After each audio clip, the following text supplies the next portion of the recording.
Thank you. Good morning, everyone. Thanks for being together. Oh, are we okay? Good. Today, we're going to talk a bit about the Millennium Development Goals. These are the world's agreed targets for tackling extreme poverty by 2015. They were set in 2000, the largest ever gathering of world leaders at the United Nations, who came together to set a really practical timeline for tackling the goals in time for a benchmark year of 2015. There are 8 goals. They tackle the critical issues of extreme poverty, ranging from income poverty to hunger to child mortality, education, gender inequality. And they're really a comprehensive set of basic objectives for tackling the means to a productive life.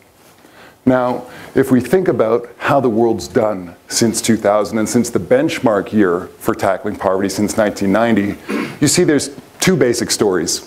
One is that on the top bar, the world's making good progress overall. This is people living on less than $1 a day.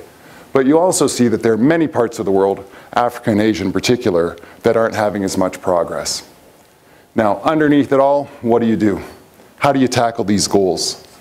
The basic point is that there are practical solutions. Tackling malaria is about mosquito nets, it's about medicine.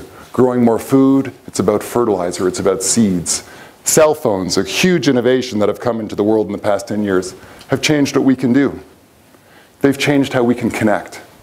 They've changed how we can mobilize as populations to make our world function as a world. Now, we've come together on many occasions to discuss what the Millennium Development Goals can do.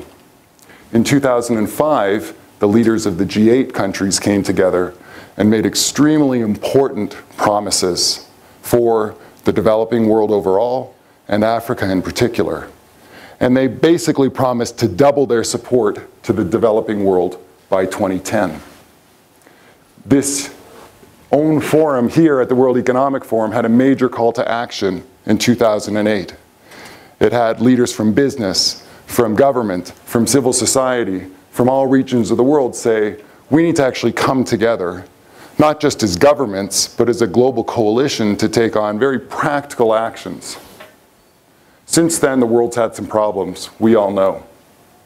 This is a picture from Haiti, well before the recent tragedies, when the food price crisis was wreaking havoc on the economy and the society. We've had major declines, major stresses in the global economy, but we've also had major progress. This is a graph of child mortality since 1990. This past year, there are for the first time, less than 9 million children who died. Still an extraordinary number, but the progress around the world has been one of tremendous gains, and in some countries, extraordinary gains. We've had other areas of progress like AIDS treatment. There's been a takeoff from a decade ago, no one in sub-Saharan Africa getting any support from anywhere in the world to take AIDS treatment, to now more than 3 million people on AIDS treatment in one continent alone. This is a dramatic breakthrough. Last September, President Obama gave a speech at the United Nations where he called for an action plan to be presented and agreed upon at the 2010 September MDG Summit at the United Nations, only 9 months away. He called for that action plan because we need to figure out how to get the job done. Well, in the Young Global Leaders Network, we said we don't just need a government action plan, we need a people's action plan. This needs to go well beyond the governments at this stage. This is an all-hands-on-deck effort. This is going to require the best of us, whatever our skills, whatever our expertise, and we've launched this effort to say, these are goals for all of us to achieve and for all of us to contribute to. This week we've launched more than 60 pledges from throughout the community, focusing on everything from outreach and advocacy, from leveraging those new technologies, Facebook, Do Something, SunGuard, the Gavi Alliance, but also to implement, to get the job done.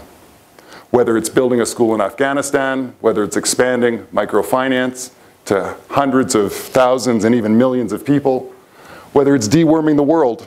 10 million children will be dewormed this year alone based on a partnership of our group. Now, we think that there's a lot more action to be done, and we want to open this process up. This is to be truly a people's action plan. The September summit will take place this year, where the governments will come together, but we hope that using the new technologies, the new opportunities to connect, that our people can come together to help achieve these goals. Thank you.